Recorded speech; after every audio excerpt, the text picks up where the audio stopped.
Petra, yang artinya batu karang yang sangat besar atau tebing batu.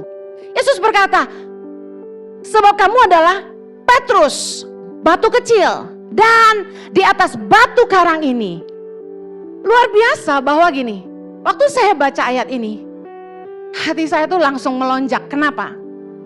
Tuhan itu pakai orang-orang kecil, orang-orang yang gak diperhitungkan, orang-orang yang pernah gagal, orang-orang yang punya latar belakang mungkin kurang baik. Tapi Tuhan pakai mereka jadi besar dan jadi pahlawan yang gagah perkasa bagi Tuhan. Kita lihat para pahlawan iman di Alkitab itu orang-orang yang semuanya pernah gagal. Setuju enggak? Sebutkan dari Abraham, dari Ishak, dari Yakub sampai Musa dan semuanya. Daud, semua orang-orang yang pernah gagal, Gideon, semua orang-orang kecil yang Tuhan berikan rohnya dan jadi besar. Supaya apa? Supaya jangan ada seorang pun yang memegahkan diri di hadapan Tuhan. Zakaria 4 ayat 6b berkata, bukan dengan keperkasaan dan bukan dengan kekuatan, melainkan dengan rohku, firman Tuhan semesta alam. Ayat ini saya pasang besar-besar di rumah dan di kantor, supaya mengingatkan saya dan kami semua, kalau kita bisa dipakai Tuhan, semua karena kemurahannya. Yang percaya katakan amin. Mari masuk ke dalam arti kata jemaat yang Yesus gunakan. Arti kata jemaat yaitu gereja yang Yesus gunakan, saya percaya berkaitan dengan kerinduan Yesus bagi gerejanya. Kata gereja ini berasal dari bahasa Yunani yang katanya adalah eklesia, katakan eklesia. Yang artinya adalah perkumpulan atau orang-orang yang dipanggil keluar atau dikhususkan. Bear in mind bahwa arti kata gereja tidak ada hubungannya sama gedung. Kata gereja bicara soal orang-orang percaya. Kumpulan orang percaya. Jadi gedungnya nggak penting, yang penting orang-orang percaya. Katakan amin.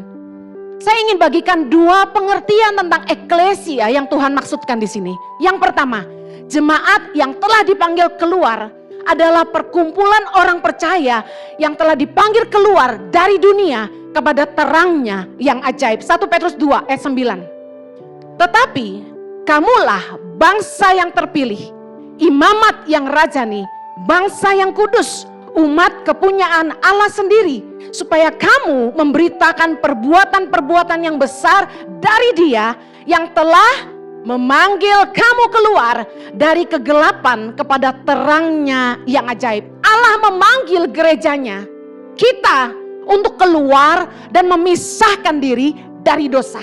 Katakan amin. Aneh sekali kalau Anda percaya Yesus, Anda terima Yesus sebagai Tuhan dan Juru Selamat, tapi Anda masih berkecimpung dengan dosa. Saya percaya udah bukan waktunya kita habisin hidup kita untuk hidup lagi dengan cara-cara dunia. Anehnya banyak orang-orang Kristen yang bukannya memisahkan dari diri dari dunia, bicara begini, kita nggak pakai cara-cara dunia lagi dalam berbisnis, dalam bekerja, dalam melayani, tapi kita pakai prinsip kerajaan Allah. Artinya gini, saya mau bahasakan dengan sehari-hari. Kalau mau naik jangan jatuhin orang.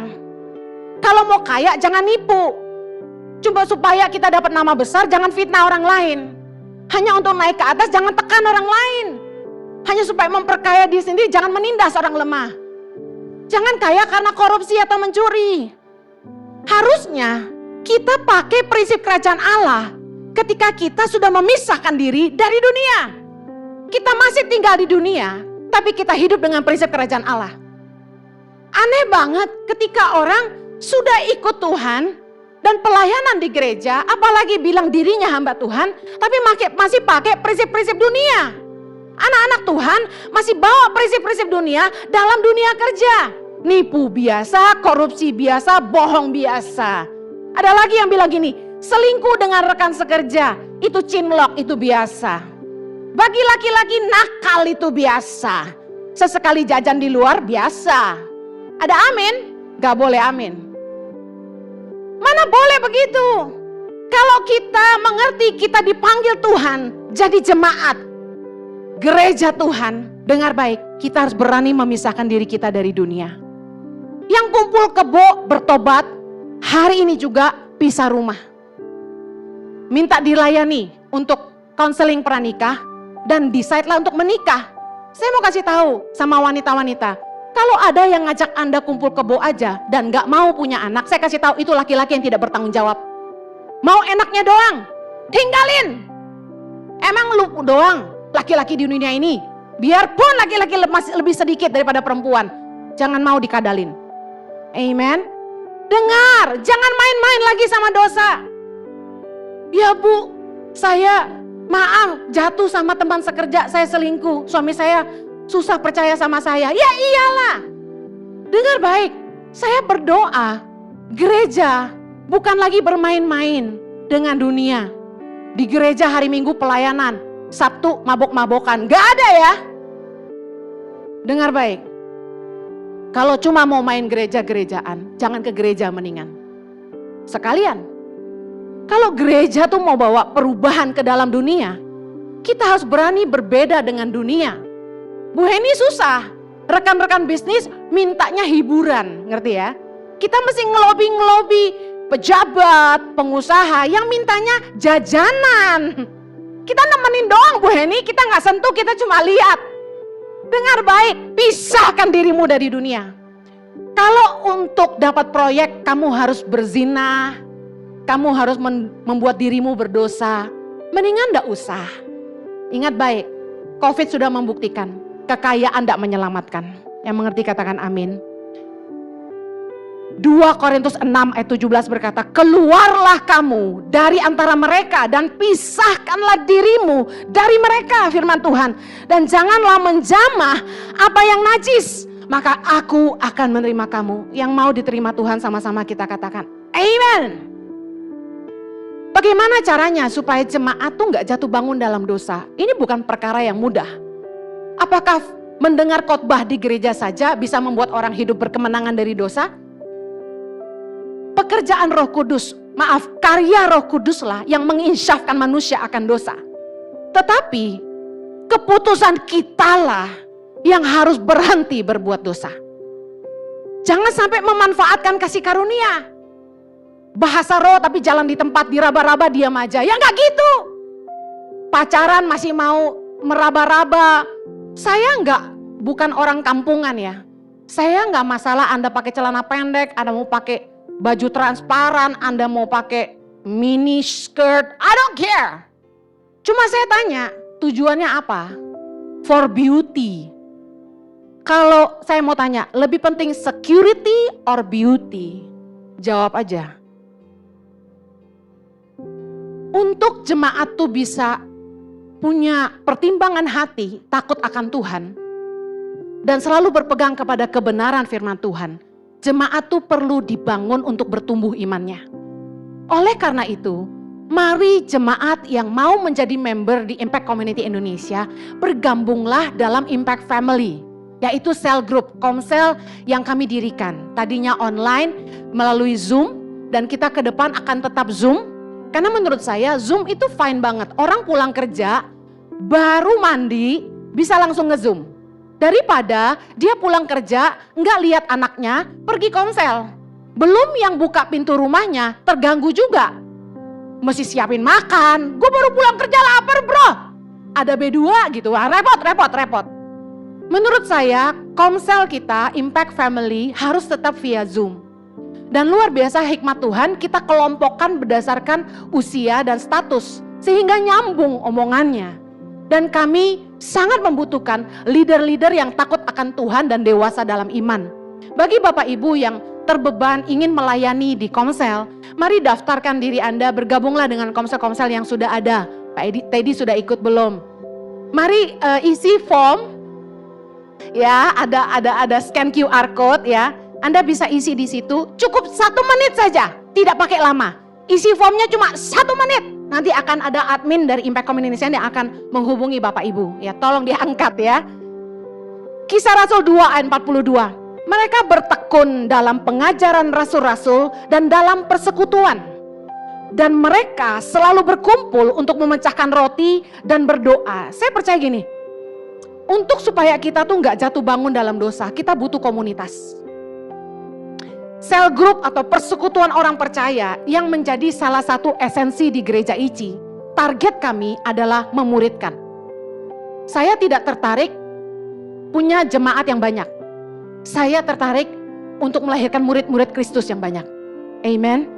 Barometer keberhasilan gereja bukan diukur dari banyaknya jemaat, tetapi seberapa banyak jemaat yang benar-benar menjadi murid Kristus. Karena banyak kali orang Kristen tuh gak jadi kesaksian di luar. Buat apa? Lebih baik kita sungguh-sungguh bertumbuh di dalam Tuhan, memisahkan hidup kita dari dunia. Dan untuk bisa bertumbuh dalam iman, kita perlu dimuridkan. Bergabunglah di komsel-komsel yang ada. Isi form habis bubar ini. Dan saya percaya bahwa komunitaslah yang menjadi pagar bagi kita. Saya dan suami punya komunitas mungkin sudah 10 tahun. Dari berbagai gereja. Dan di komunitas itulah kami bisa membuka diri apa adanya. Saya bisa ngomong apa saja di situ. Bahkan ketika saya punya masalah sama suami saya kan orangnya yang apa di hati apa di mulut pasti kelihatan di muka. Gak bisa bohong gitu. Makanya dibilangin Bu Heni itu gak pantas jadi gembala. Terlalu cespleng, blak-blakan. It's okay, I love you anyway. Saya bilang sama teman-teman di sel group, saya bilang saya bersyukur ada di sini karena kalianlah yang menjaga kami. Begitu mereka lihat saya sama Jojo punya masalah, mereka langsung datang loh ke rumah kami. Mereka langsung bilang gini, Koko Jojo, Koko memang supirnya, tapi Cici Ferrarinya. Nah gitu. Saya bersyukur loh. Coba rasakan deh punya komunitas tuh indahnya luar biasa. Kita tuh bisa berbagi, sharing firman. Kita lemah dikuatin, kita sakit didoain, kita di rumah sakit dikunjungin. Dengar baik, goal dari pemuritan tidak hanya bertumbuh di dalam pengetahuan, tapi berbuah dalam kehidupan. Buat apa tahu firman banyak tapi gak dilakukan? Dengar baik, apa sih yang membuat kita bertumbuh? Bukan cuma pengetahuan firman Tuhan. Tapi saya percaya gini, hubungan dan pengalaman dengan Tuhan. Sebagai leader komsel, sebagai hamba-hamba Tuhan, waktu kita khotbah, ini yang saya percaya, khotbah itu harus bisa dimengerti. Jangan terlalu teologi. Saya pakai bahasa asli itu karena menurut saya menarik artinya.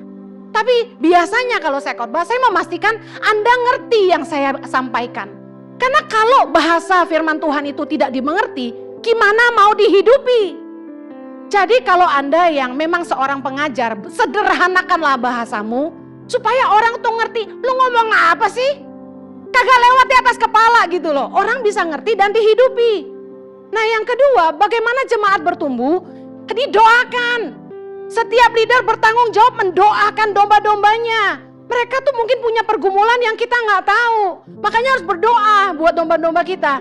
Nah saya percaya gini, pekerjaan Roh Kudus tuh yang luar biasa.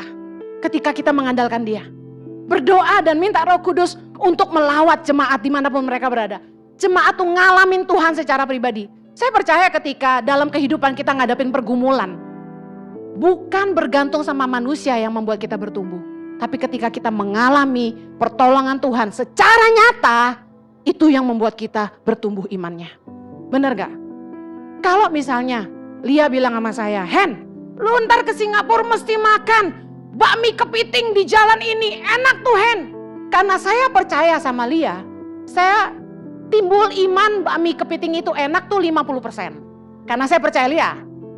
Tapi setelah saya ke sana gitu ya, lalu saya makan sendiri, apalagi mami saya doyan bakmi gitu kan. Begitu makan, gitu kan, langsung percaya 100%. Sama dengan Tuhan, Anda dengar saya khotbah, Tuhan itu hidup. Dia mampu buat mujizat dalam hidupmu. Imanmu tumbuh 50%. Tapi ketika Anda benar-benar ngalami pertolongan Tuhan di masa sulit, saya mau kasih tahu, imanmu akan jadi 100%. Amen. Iman tuh bertumbuh bukan hanya karena kita dengar firman aja, tapi kita perlu banget karya Roh Kudus di mana kita mengalami Tuhan, mengalami perjumpaan dengan Tuhan dan mengalami pertolongan Tuhan secara nyata.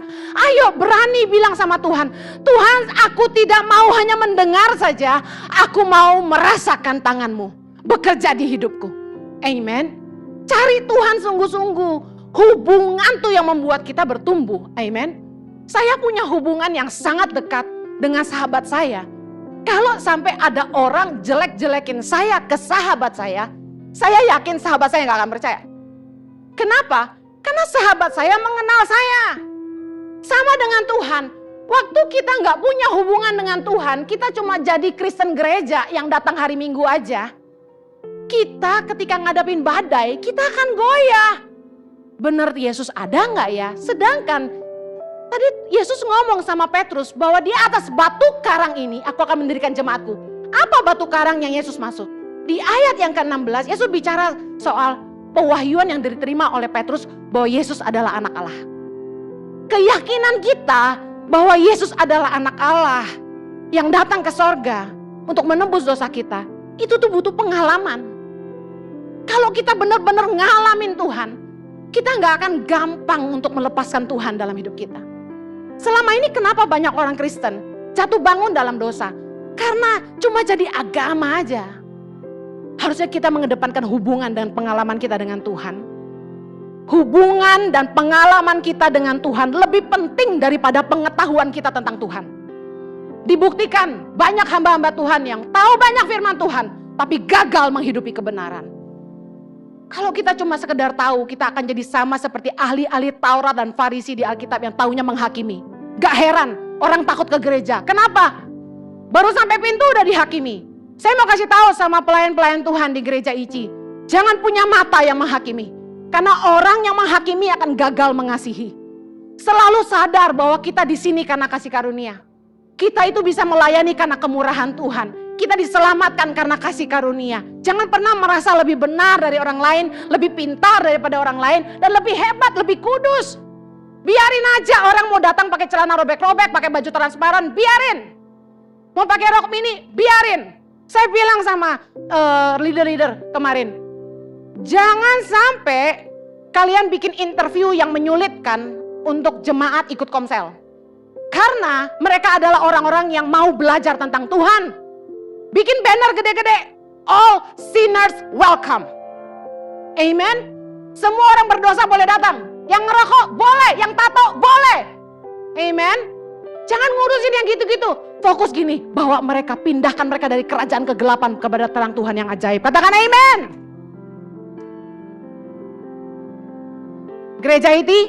Gereja ICI tidak boleh menghakimi. Katakan sama-sama, gereja ICI tidak boleh menghakimi. Haleluya. Yang kedua, yang terakhir, jemaat yang telah dipanggil keluar untuk menghadirkan dan memperluas kerajaan Allah di bumi. Matius 16 ayat 18 tadi, Yesus berkata, engkau adalah Petrus dan di atas batu karang ini aku akan mendirikan jemaatku dan alam maut tidak akan menguasainya. Kata jemaatku ini Yesus menggunakan kata eklesia, tadi saya sudah katakan. Nah, siapa sih eklesia? Pada zaman Romawi, eklesia ini semacam penasehat raja. Tugas mereka yang paling luar biasa adalah mengambil keputusan bersama raja dalam ekspansi kerajaannya. Keren ya? Kenapa Yesus pakai kata eklesia untuk gereja? Bahwa kita ini harus menjadi mitranya Tuhan, membawa kehendak Tuhan dinyatakan di bumi, membantu Tuhan dalam memperluas kerajaan Tuhan di bumi ini. Nah, bagaimana caranya? Saya percaya gini, kerinduan Yesus buat gerejanya adalah ini, membawa hati Tuhan bagi bangsa, menyatakan kehendaknya, dan kehadiran gereja itu eklesia harus memberi dampak yang menentukan masa depan bangsa. Saya bersyukur bahwa kami dipanggil Tuhan itu bukan dari latar belakang orang yang memang sudah mau bikin gereja. Tapi kami lahir dari pelayanan misi, di mana di tangan pengharapan karya Tuhan nyata di situ. Bahwa kami sangat mengandalkan Tuhan di tangan pengharapan. Dan setiap kali kami bikin program di tangan pengharapan, kami bergumul untuk apa yang jadi visi dan kehendak Tuhan. Ini yang diartikan eklesia ternyata. Bahwa kamu berdoa, apa yang jadi kehendak Tuhan yang harus kamu lakukan untuk bangsa ini, lalu kamu lakukan itu. Jadi kita bersama Tuhan mengambil keputusan untuk mengekspansi kerajaan Allah di bumi. Keren sekali. Matius 5 ayat 13-14. Kamu adalah garam dunia. Jika garam itu menjadi tawar, dengan apakah ia diasinkan? Tidak ada lagi gunanya selain dibuang dan diinjak orang. Kamu adalah terang dunia. Kota yang terletak di atas gunung tidak mungkin tersembunyi. Saya mau tanya, sebagai gereja Tuhan, sebagai eklesianya Tuhan, apa kontribusi Anda bagi kota di mana kamu tinggal? Apa kontribusimu bagi komunitasmu? Apa kontribusimu bagi bangsamu? Karena sebagai eklesia kita tuh dipanggil sama Tuhan untuk menentukan nasib kota dan bangsa. Saya percaya Tuhan tuh rindu gereja-gereja Tuhan tuh jadi terang dan garam di seluruh Indonesia. Tahu nggak kenapa saya tidak pernah tertarik mendirikan gereja? Karena saya percaya kitalah gereja. Waktu orang-orang tanya, kenapa Pastor Henny nggak menggembalakan gereja sendiri? Saya bilang sudah. Apa nama gerejanya? Tangan Pengharapan. Loh, ini eklesia menghadirkan kehendak Tuhan di bangsa. Saya percaya gini. Di Indonesia, kami ke Bimas Kristen, kami dikasih tahu, gereja di Indonesia itu sebenarnya ada lebih dari 360.000 gereja di Indonesia. Banyak gak saudara? Banyak gak gereja di Indonesia? Lah ngapain saya buka gereja lagi, saya bilang. Nambah-nambahin doang. Lebih baik saya gerilya keluar masuk kampung. Nah di awal pelayanan Tangan Pengharapan, kami tuh sebenarnya mengadopsi gereja-gereja di desa-desa. Misalnya saya bantu di satu wilayah di timur. Yang kami support tuh pendetanya. Supaya gereja itu jadi berkat bagi masyarakat. Di Halmahera, di Jawa, semua kami pakai gerejanya. Tapi apa yang terjadi? Mohon maaf. Uang dari Tangan Pengharapan disunat sama pendetanya. Bayangin, uang makan anak-anak dibeliin mobil. Padahal kita tuh sistemnya udah no cash loh. Gimana coba caranya? Hebat itu pendeta-pendeta. THR buat guru dipakai beli babi buat pesta gereja Natal. Gimana coba? Gaji guru-guru dipotong 10% katanya perpuluhan ke gereja. Itu pemaksaan. Di sini kalian gak akan ditodong dan gak akan dibikin tulisan Bapak Rudi belum bayar perpuluhan. Gak ada ya. Ngisin-ngisini wong ya. Jangan ya Ici. Dengar baik. Harusnya gereja tuh dimanapun berada menjawab kebutuhan kota dan bangsanya. Saya sempat punya konsep, saya kan khotbah keliling ke kota-kota di seluruh Indonesia.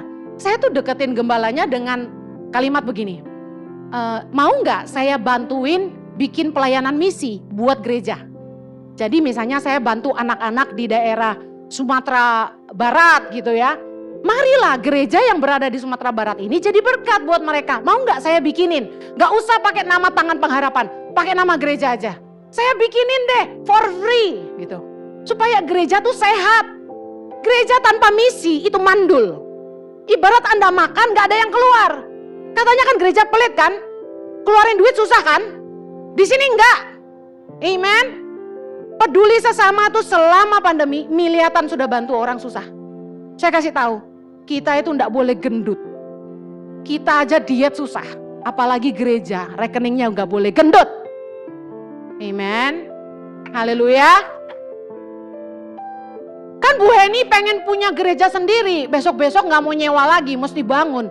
Ya makanya nabur, kasih tanahnya gitu loh. Supaya gereja enggak usah nyimpenin duit gitu. Gitu loh. Saya bercanda sama teman-teman. Saya bilang gini, gereja ini murah, nggak pakai sound-sound mahal-mahal.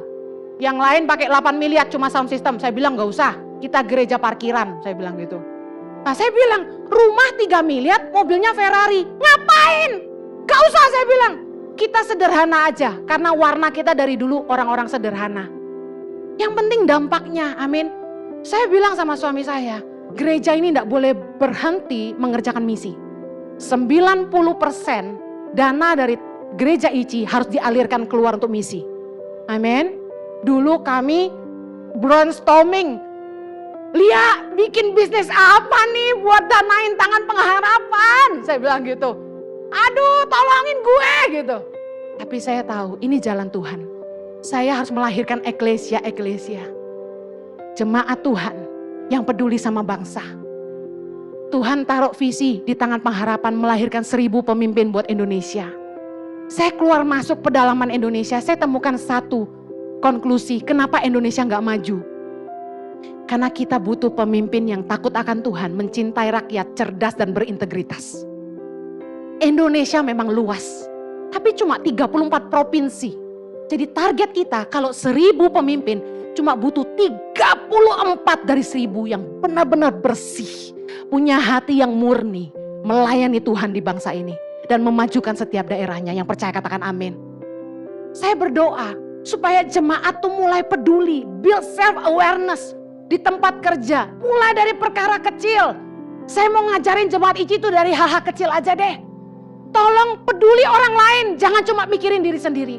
Mulai dari apa? Kalau ke toilet itu jangan tinggalin toilet yang kotor.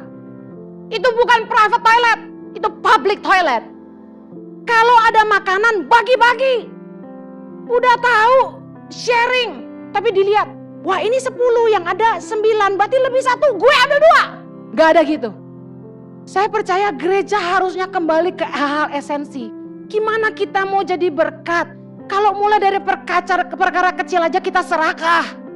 Urusan bolu kamu serakah. Gimana mau jadi berkat bagi bangsa? Amen. Saya kalau dikasih makanan sama jemaat, makasih loh. Ini loh hasil pandemi. Saya bagi sama anak-anak. Saya cuma potong 1 piece, saya gigit separohnya saya kasih suami saya, selebihnya bagi-bagi anak-anak asrama. Biar mereka semua subur-subur. Dan saya bersyukur, jemaat Impact Community Indonesia saya percaya adalah orang-orang yang punya nilai-nilai yang sama. Orang-orang yang peduli orang lain. Amen. Ketahuilah bahwa eklesia, gereja bicara tentang kita. Saya ingin akhiri. Apakah kehadiran gereja? Ketika saya bilang gereja berarti kita. Tingkat kejahatan di kota ini menurun. Mulai dari gereja dulu deh. Berhentilah jadi orang jahat. Jadilah orang yang baik. Saya berdoa penjara sepi dan gereja rame. Apakah dengan kehadiran gereja angka pengangguran menurun? Apakah dengan kehadiran gereja angka kemiskinan berkurang? Banyak orang miskin di bangsa ini.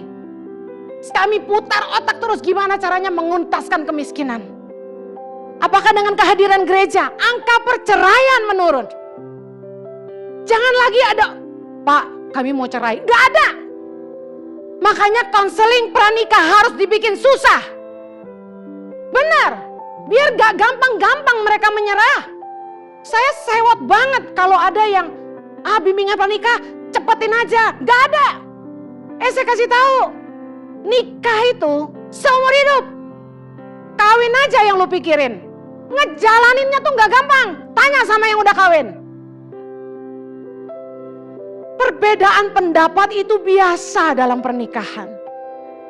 Tapi fondasi yang kuat dalam pernikahan gak akan gampang menyerah. Saya mau bilang sama pria-pria Allah yang ada di gereja ICI.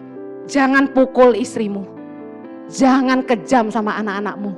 Jadilah papa yang baik. Jadilah suami yang hebat. Yang jadi imam dan raja. Kalau masih ada yang berani pukul istrinya, kamu pengecut. Saya kasih tahu, wanita-wanita Allah di tempat ini. Sekalipun kamu hebat, dengar, imanmu harusnya menyelamatkan suamimu. Karena hidupmu yang harus jadi teladan lewat perbuatan dan bukan perkataanmu. Makanya jadi perempuan jangan terlalu cerewet. Jangan taunya shopping aja. Harus bantu suamimu. Amin. Banyak mau tapi gak mau kerja. Gak bisa kerja. Kerja. Online. Tinggal pencet-pencet. Upload Instagram pinter. Bikin TikTok pinter. Gitu tuh bisa jualan you know. Kok sewot gue? Anak-anak muda. Pulang ke rumahmu. Jadi anak yang baik. Taat sama orang tua. Belajar sungguh-sungguh. Cari duit tuh gak gampang. Bukan kayak daun jatuh dari pohon. Sekolah sungguh-sungguh. Lihat nih anak-anak yang gak punya orang tua untuk nyekolahin mereka. Kamu bisa makan enak tiap hari. Sekolah di sekolah mahal. Kalau kamu take it for granted, ruginya kamu. Masa depanmu kamu bangun sendiri, orang tuamu makin tua. Kapan kamu bisa bahagiain mereka? Yang udah kerja. Jadi saksi di dunia kerja. Jadi teladan bagi teman-temanmu. Jadilah eklesia dimanapun kalian berada. Orang yang berdampak, memberikan teladan sebagai seorang hamba Tuhan. Anak-anak Tuhan. Kita nih gak main gereja-gerejaan. Jadi eklesialah dimanapun kamu berada. Amen.